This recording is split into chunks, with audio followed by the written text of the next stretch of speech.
When I say the church is a reliable guide to canonicity, we're not saying that because we think the church is infallible. We're not saying that because we think the church creates the canon or constitutes the canon. No, not at all. We're saying that simply because we think the church with the Spirit in it is going to reliably react to what God is doing in these books. It's going to respond to what God has already done. Sort of as an analogy of this, I think is really helpful, is the difference between a thermometer and a thermostat. Okay? The difference between a thermometer and a thermostat. The difference between those two things really captures the difference between the Protestant view of the church and the Roman Catholic view of the church. See, the Roman Catholic view of the church is that it creates the canon. It makes the canon what it is.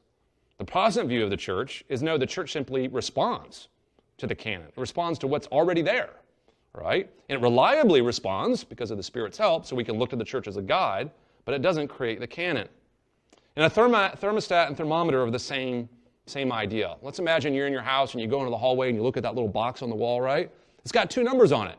One is a thermometer, that tells you what the temperature actually is, and then one's a thermostat, that's what you want the temperature to be, right? Think about the difference between a thermometer and a thermostat. A thermometer simply responds or reacts to the temperature in the room.